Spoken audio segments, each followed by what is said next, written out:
Good afternoon, everybody. Welcome back to my channel. And I just watched the episode of She-Hulk that finally had Daredevil in it. Like I said in my previous video, I've already seen the season 2 premiere of Chucky. I'm now gonna be seeing Terrifier 2 in about an hour and a half. So at this point, I'm just powering through. Now, originally I was gonna see the full episode. But you know what? I got through the first few minutes of Jen just talking with the Leapfrog character, and I just decided, you know what, screw it, I'm just gonna watch every single minute that Matt Murdock is on screen. So that's exactly what I did. Which, I guess on the bright side, he is in the episode for like a very big chunk. Now I will say, just to get this out of the way, this is the only episode of She-Hulk I've ever watched. I do mostly watch like other people on YouTube talk about it. And before anyone puts words in my mouth, no, this is not like about misogyny or anything, or at least not in the way people think. I just remember seeing the trailers and thinking that like it just didn't look interesting. The CGI just had like that uncanny valley like Toy Story feel. Like if you guys remember the original Toy Story movies, like you know how like Andy and the human characters just look so lifeless and dead? That's basically what Jen Walters looked like as She-Hulk. I'm sorry, but it's true.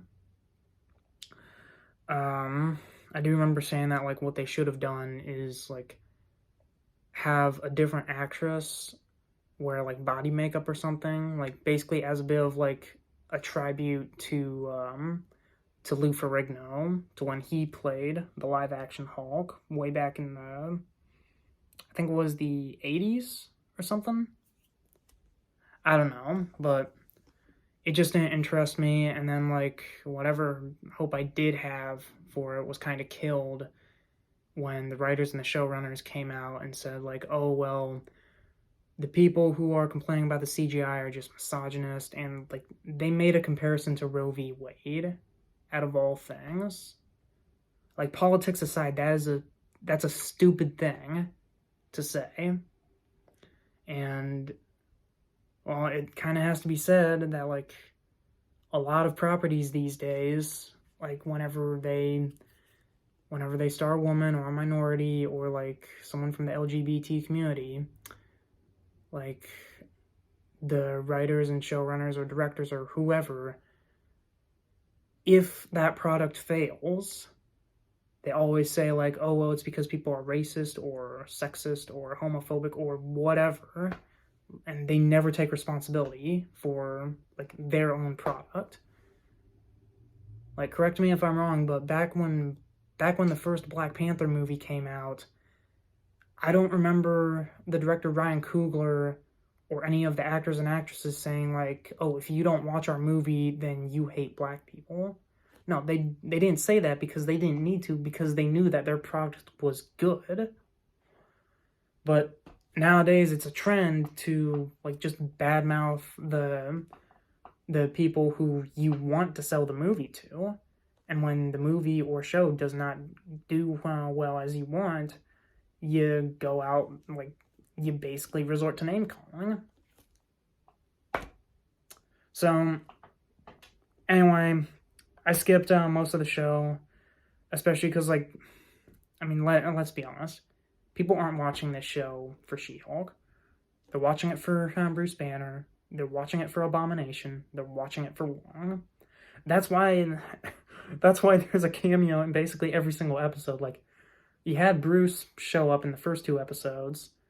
Then you had Abomination show up for like episodes 2 and 3. He came back in episode 7 apparently. And then you had Wong show up for episodes 3 and 4. Then in episodes 5 and 6, like you had that one character, Titania, come back, who she debuted at the end of the first episode. But she came back for 2 episodes. And like I said, Emil Blonsky showed up in the previous episode, apparently. And then we finally have Matt Murdock, Daredevil, who apparently his suit was originally teased at the end of episode 5, so people were rightfully pissed off when he didn't show up in episode 6 or 7. So, I mean, because that was an obvious ploy to get people hooked onto the show. But, so I finally watched the show, and I only saw the scenes with Daredevil in them. And I must admit, like, I did enjoy his scenes to a point. Like his very first scene where like he actually enters the courtroom and like he mops the floor with Jen, like in a legal sense. Like he honestly this is kind of funny because like the way that he talks and the way that he basically counters all of Jen's points in that courtroom scene, like for one, it's very reminiscent of the Daredevil TV series, which is kind of funny because the writers admitted that they don't watch, that they never saw like a law or legal drama before, so that was cool. And second, the way that like he was constantly countering all of Jen's points, it kind of reminded me of like during the Johnny Depp and Amber Heard trial when Camille Vasquez was like objecting every single one of Ghislaine Maxwell's questions. Like, objection, relevance, objection, no foundation, objection, hearsay. Like, I think it's kind of ironic that whole scene made me think of that, considering that, like, well, Disney absolutely was not in Johnny Depp's corner during that trial. But either way, so the first scene had him show up to court late. He's throwing around some jokes. He's actually pretty humorous throughout the entire episode, which would be fine if it wasn't so often. And like, I know in the Netflix series, like he made a lot of jokes. I mean, he made a joke during like that one priest's funeral in the season 3 finale, which I mean, it felt right in the context of the scene. But like, Matt Murdock was he's like throwing jokes around, but like not to the level of this, like to the level of like Spider-Man or Deadpool. So I just feel like it was a little bit too much and a little bit on the nose. And then like later when he actually shows up in his Daredevil costume, like it's a throwback to the old like red and yellow suit. I don't know why they decided to go with that one, because let's be honest, like there was a reason why they switched over to like just the all red or red and black suit that they did in the Netflix series. Like, why didn't they just use that? It already had the same design. Why not just use the exact same color scheme? I mean, hell, they couldn't have just mentioned that that like Melvin Potter made it. Like he was in the original Netflix series. Melvin Potter, who becomes the blacksmith in the comics, he's the guy who made the Daredevil suit on the Netflix show. They couldn't have said that he made the costume. I mean, I guess it did make sense for him to be in like San Diego or San Francisco, wherever She-Hulk is located. I guess it makes sense in the context of that, since apparently like the tailor for Daredevil is the same tailor for She-Hulk. So I guess that makes sense. But anyway, so She-Hulk and Daredevil first meet, and immediately She-Hulk tries to kill him. Even though the reason why Daredevil's there is because he's trying to stop Leapfrog, because Leapfrog like kidnapped like their tailor. So She-Hulk tries to kill him not once but twice. She first like pounds the ground and tries to get him to fall like into like a deep hole or something. Like he jumps out. Like the CGI is a little bit dodgy, but like they at least tried to make him look more acrobatic like he is in the comics. And then a little bit later, when they get to the bottom of the parking garage, She-Hulk outright hurls a car at him. So for the second time, she tries to kill him, and like she does say like, "Oh, well, I thought you were a bad guy." Well, I don't know. For a superhero show, like I thought the whole message of the MCU was like heroes don't try to kill the bad guys. So whatever. Even if she thought that he was a villain, like, she was still technically in the wrong there, but whatever. So She-Hulk does defeat Daredevil, and like I actually do not mind the way that happens, because like one, Daredevil was more focused on getting like Leapfrog, and Jen, like, uses that, like, thunderclap that Hulk's can do, that not only sends him flying, but also messes up his hearing, which, I mean, Iron Fist did that in the Defenders series, if anyone remembers that show. But, yeah, Iron Fist, like, used his Iron Fist to, like, hit the ground really hard, and it sent a shockwave that, like, that I think made Matt Murdock's ears bleed. So, I mean, I don't really mind that She-Hulk defeated him in that way. But anyway, so she beats him and then unmasks him, finds out that he's Matt Murdock. They do keep a lot of things that they did from the Netflix show and the comics at that, where Matt still has, like, those really, really heightened senses. Like, that's how he's able to win the court case in the first place. And he also has that little echolocation, as they call it in the episode, to identify, like, how many goons are with Leapfrog. That cuts to them fighting Leapfrog's henchmen, goons, whatever. They have, like, a small hallway fight scene, and it's obvious that they were trying to emulate the Netflix series, but it just doesn't work, because in the Netflix series, like, they were, like, long takes, one-shots.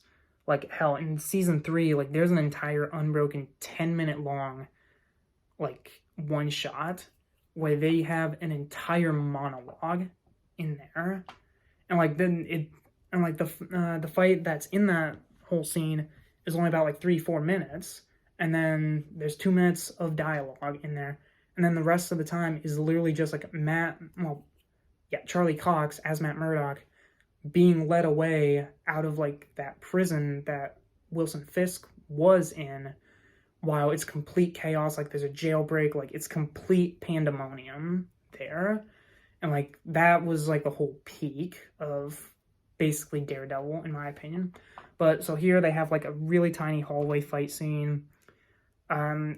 It's fine, but for the record, I have seen better, like, one-shot fight scenes on CW shows like Arrow and The Flash. Like, like, there's, like, 25 to 30 different shots and different angles in this. Like, and they do it so fast, like, it almost breaks your neck to look at it. But anyway, so Daredevil takes about, like, 4 or 5 guys. Then these other 5 guys, like, all line up. And they're about to charge Daredevil, which, I mean, for the record, Daredevil can obviously handle that. But then, like, She-Hulk smashes through the ceiling, says, like, She-Hulk smash, which, I guess you kind of had to have that just to show, like, show that they're teaming up in some capacity, so fine. Then they confront Leapfrog. She-Hulk is literally just talking to Leapfrog and freeing their tailor, Luke, I think his name is, while Daredevil is just beating crap out of all the goons. Even there, he's still making a bunch of quips like, oh, I'm not a lawyer, I just like a lot of lawyer shows. Which, again,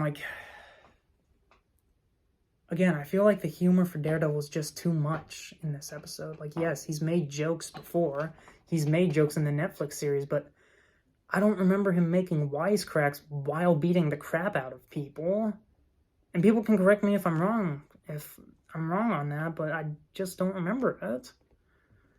But, so anyway, they defeat Leapfrog, he gets into jail, they free their tailor friend, and then Matt and Jen hook up, which is, again, it's fine, because, like, back during season 2 of Daredevil, like, he was, Matt was basically hanging out with both Elektra and Karen basically at the same time, until Karen found out that he was screwing around with Elektra. Then she, like, left him for Frank Castle.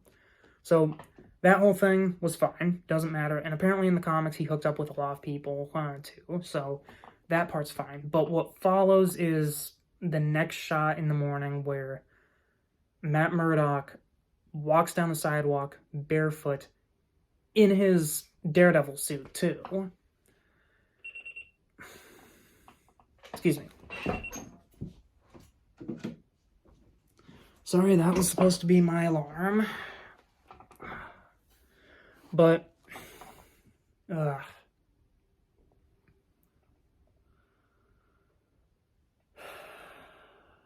why'd they have to put that shot in? Like, it was only there, like, just for humiliating Matt Murdock alone.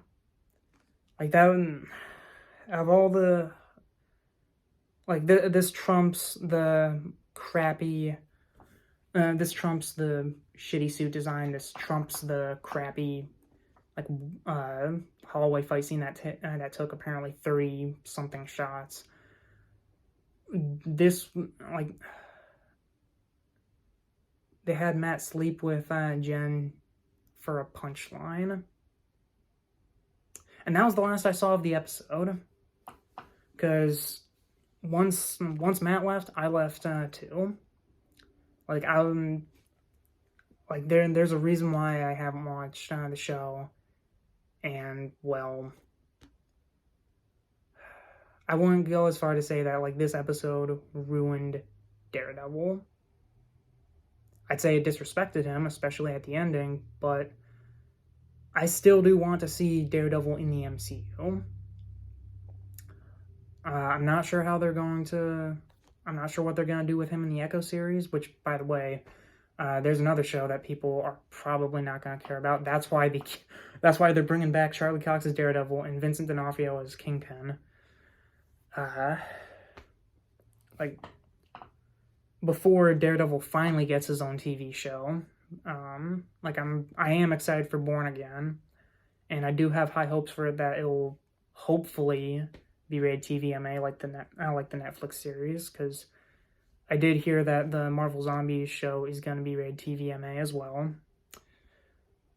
But other than that, like, really the best I can tell people is, like, go rewatch Daredevil. It's on Disney Plus. Because don't let this be your introduction to Daredevil in the MCU. Like, his portrayal in She-Hulk was fine. It was passable up until that final shot. But he was portrayed in a hell of a lot better way in the first 3 seasons of his own show. And unfortunately, I don't think we're going to see the same version of him again. Just because of the MCU being part of Disney. And that saddens me. It does. So, yeesh. I'm already pretty tuckered out just from the second video. We'll see how it goes when I go and watch Terrifier 2 tonight. I don't know, I might even just make that video from my car on my way home. But I better go. I'm planning on heading out in about 10 minutes, so you guys all have a good one. If you like She-Hulk, more power to you. If you wanted to see this episode just because Daredevil was in it, like, again, just rewatch the first 3 seasons of his own TV show, and then probably go back and watch this episode, because, like, just like Reed Richards in Multiverse of Madness, like, this was a poor way, this would be a poor introduction to his character, like, at least on its own. But you guys all have a good one. Bye.